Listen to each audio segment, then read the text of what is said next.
Hi there, this is Oliver. Welcome to my video. Let me show you how to write a small golang application what can use for HTTP load testing. Let me start working on it. Let me create a new folder in the file. So it's my bench and the main.go. Alright, so the package should be main order to be executable. So main function main, and let's say fmt print line and say hello from my okay, let's run it. What we can run right away, so my bench and go run main, and this show the result, but because I am working on a command line tool, I think it's a better approach to build first and then bench run later. So no any error, it means both succeed, and run and be okay. So I got the same result. Alright, so I want to copy the Apache benchmark function mostly. So let me copy paste something. So Apache benchmark. Alright, so it's helped me to give us some input parameters. So actually what I need is the first two. I need the number of requests and number of concurrency. Copy. Alright, so okay. So the first parameter is the requests, and default value is 1. How many requests we would like to have against this? 2. Alright, so the second parameter is a concurrency, yes, and here we are. Plug in, okay, and here we have the same. Alright, okay, default value 1.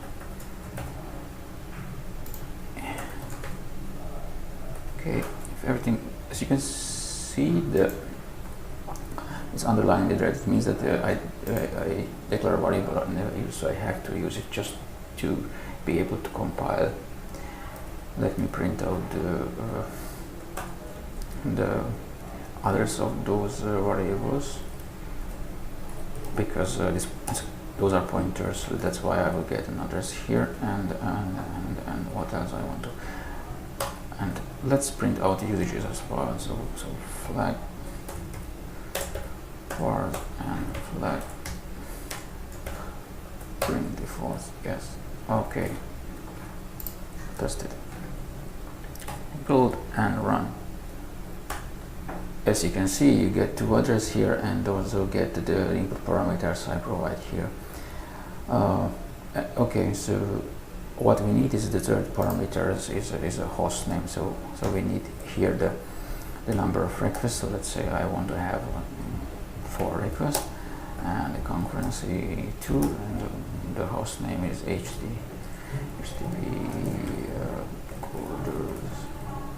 school.vn. So practically this is the input parameters I will use normally. So I should expect that it has if flag argument number is 0 or okay, or requests is 0 or request is smaller than concurrency, and I do nothing else, just print the default, yes,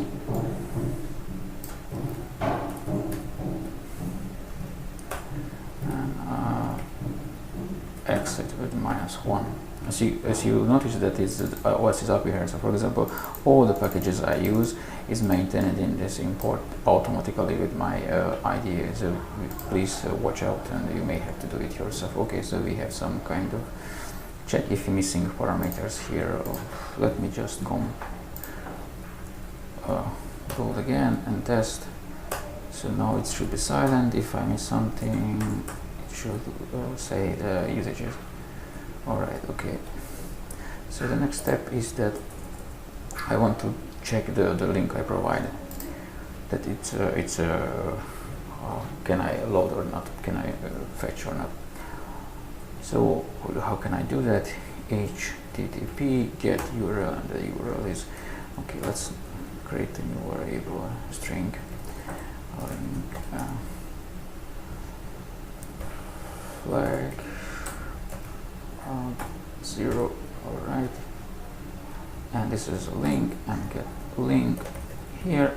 Okay, and this should be a response with error. Okay, in case we have error, I have to notice the customer.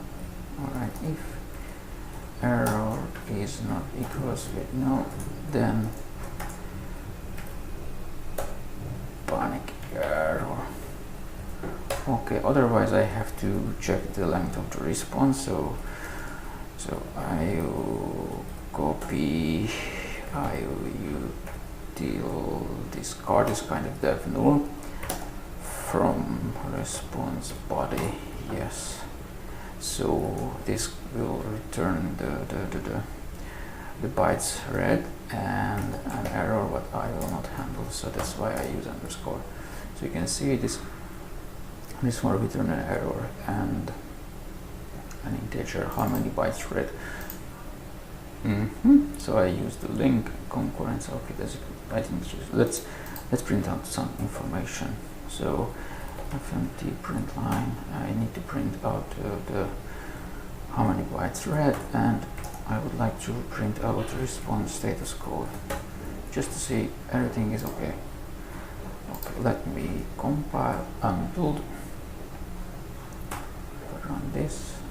Okay, this is the size, this is the status code, and as you can see I got a 500. It should be 4, oh, maybe. Anyway, so it works so far. What we expect, we get it. And let's go back to code.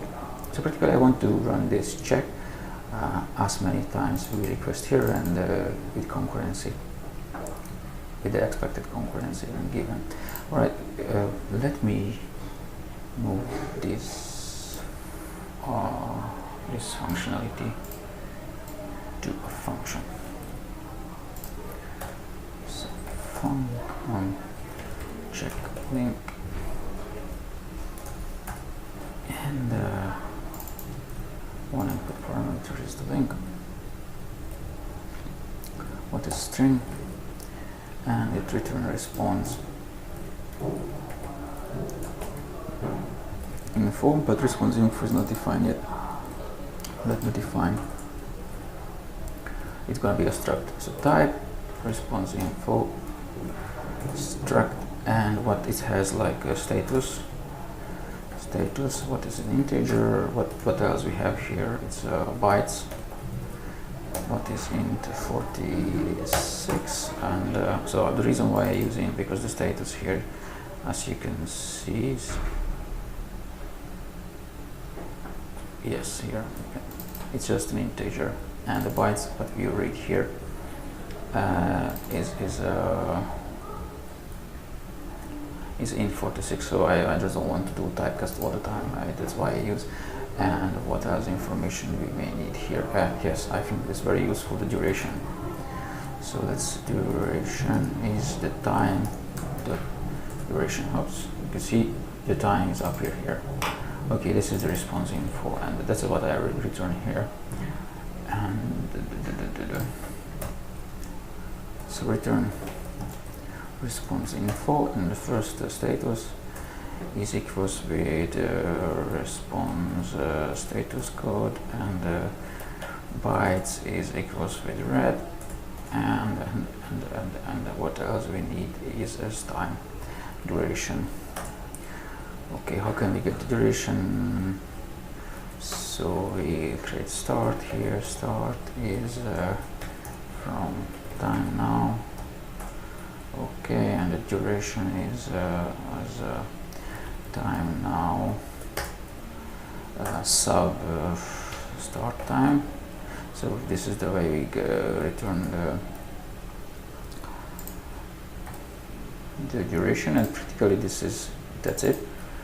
And I just need to call this function from here, and we got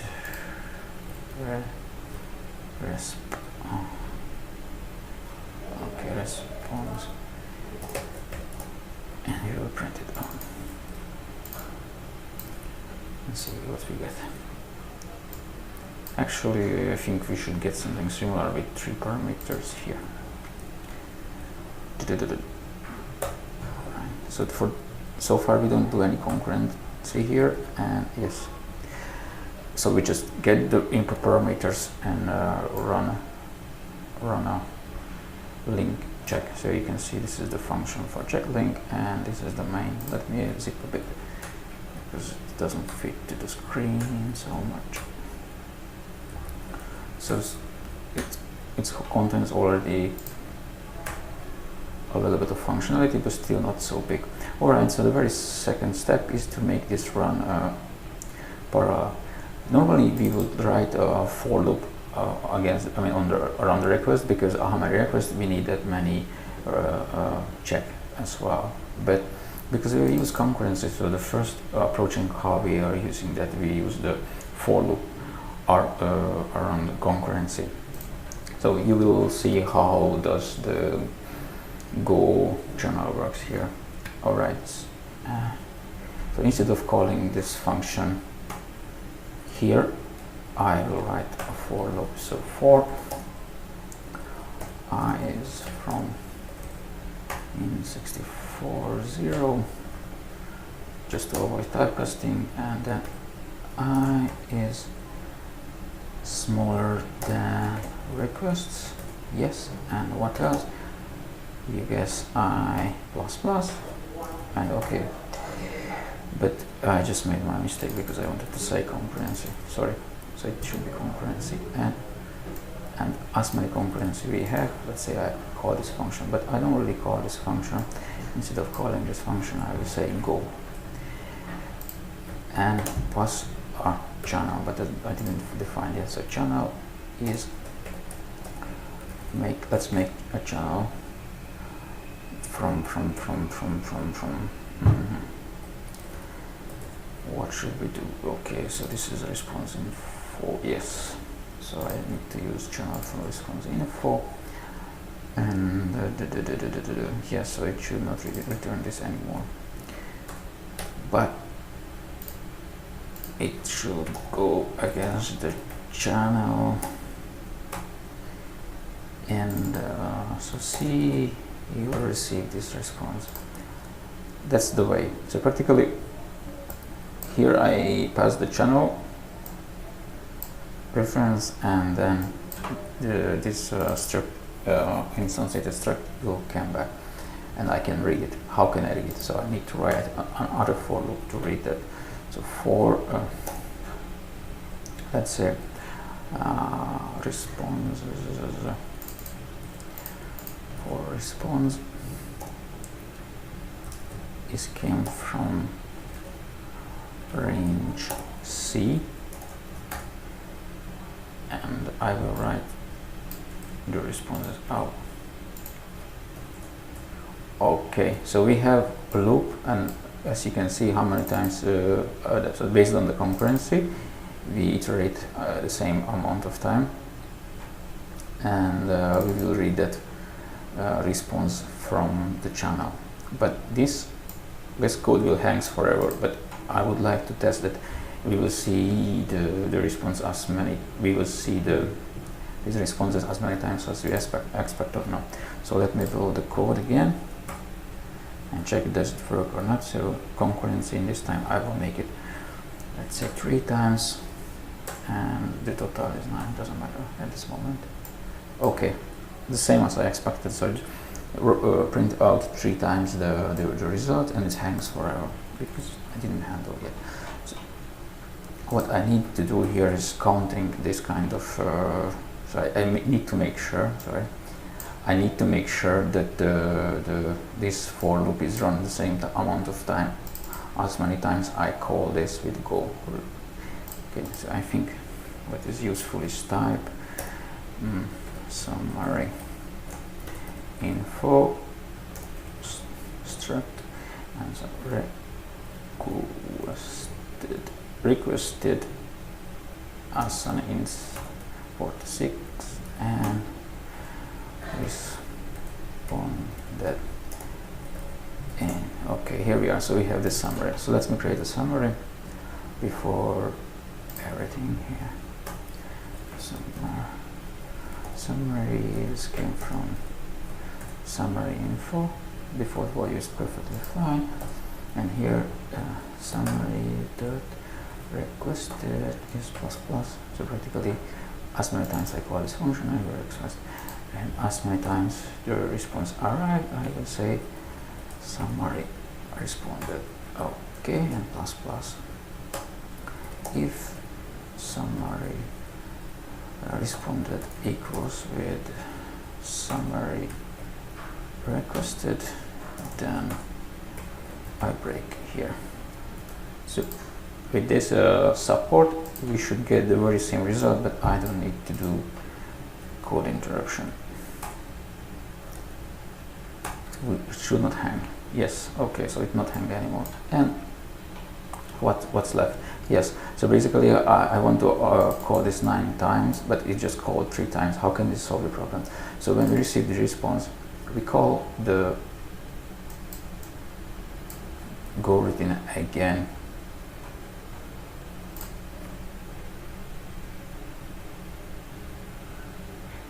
Yes, here. So practically, but we don't do that, it's just without any precautions. We have to check that if summary requested is smaller than requests,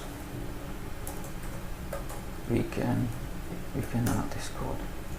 So when we have one result, we just call it back until we reach the limit what we have. So if I run this code again, then it will use the concurrency we expect and also the number of requests that we expect. Let's see.